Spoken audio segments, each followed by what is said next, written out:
Hi, Larry Stewart here with FordConstructionPros.com. I'm at Texas Motor Speedway with the Peterbilt folks. We're driving the 579 compressed natural gas truck with Reagan Hosterman. Reagan, tell us a little bit about your impressions of driving a natural gas truck. Extremely quiet. Yeah. Compared to a diesel engine, changes your driving style. You have to look at the gauges rather than listen. Okay. Other than that, it's pretty much the same. How did it perform? Did you get a sense for it? I know you're just bobtailing. Yeah, performance seemed to be very well. Do you have experience driving natural gas trucks at all? A little, very little. Okay. My experience to date has been pretty much the same as a diesel. Obviously, depending on the geography of the land, flat, hills, that kind of thing. But so far, I haven't noticed any difference in power. Our situation is start-stop, very low miles, a lot of hours on the engine. So I'm hoping that the longevity of the CNG being cleaner will give us extended life. That's an interesting point, because we've been talking about CNG for a day or so now, and there's been a lot of focus on high mile applications, and I just keep thinking, vocational applications. There's not a lot of opportunity there. I mean, but you think that the cleanliness of natural gas is going to help you extend the life of that engine. Is that right? Correct. Okay. The mileage, we've actually converted the numbers in hours into miles, and if we were to do that, we have over 100,000 miles a year. Okay. It doesn't show on the odometer, but it shows on the hour meter. The numbers that Peterbilt's been talking about in terms of ROI on these trucks, are you expecting that? I would expect us a little longer than that. Due to the fact that we're only running these one shift currently. Okay. Where if you were running them more hours in a day, your return on investment would be a lot quicker. Yeah. We looked at that. I'm looking at about a 5-year mark. Okay. But that's pretty much a guess at this point. Yeah. I got a lot more concrete numbers from the folks down here this weekend. Yeah. Okay. So go back to the spreadsheets and maybe take a closer look at that. Were the numbers in line with what you're seeing, or are you expecting your original estimates to change? I'm expecting our original estimates possibly to decrease a little bit. Why are you interested in natural gas trucks?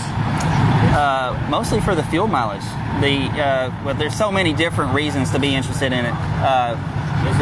Tax credits, obviously.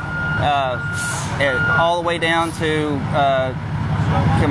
the resources, getting green, the sustainability, that reducing the carbon footprint. Well, we saw a lot of presentations that had some suggested possible ROI. Did any of that surprise you? Yeah. The shock it's the sticker shock. Obviously, they increase the capital outlay for the unit, but the return on investment and depending on the miles that you run, for us at FedEx, running team miles would probably be that 3/4 of a year to a year return on investment. Oh my gosh! Yeah. How many miles a year are you putting on a truck? Fleet-wise, we probably do 65 to 80,000 miles a week. Oh, okay. Fleet over 17 trucks.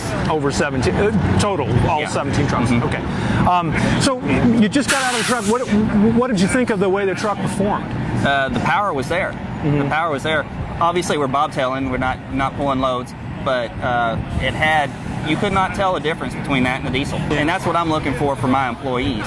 I don't want them to think, oh, well, I'm getting into a truck. It's not going to have power. I'm going to be creeping up the hills. I want them to feel like just doing their job. Have you done any of the research on what kind of maintenance costs will be different? Well, they talked about that a lot yesterday in the seminars. The additional spark plugs, the different type of oil that you have to use, some of those things. But the ROI, it all comes back to where they showed how Love's was doing theirs with their fuel delivery tankers. Is they got the return on investment in less than a year, and combined with the additional maintenance and everything, they were still plus. Yeah. So when you can tell me that I can I can make an additional $18,000 a year on fuel savings alone by going to CNG times 17 trucks. That's significant. Yeah, yeah. What would that mean to your business if you were able to see those kind of numbers? How would that change your business? We would be in newer trucks more often. Okay. I wouldn't put it in our pocket. We would, reinvest that money, those additional savings back into the equipment. Probably try to grow the fleet a little bit larger, but always have new equipment on the road, which would help in driver retention, driver recruitment. And Kevin Sittner, the purchasing manager with Adams Industries, just came out of the truck. Kevin, what did you think of it? Well, it's smooth, and of course initially not knowing what to expect, but smooth and it's quiet.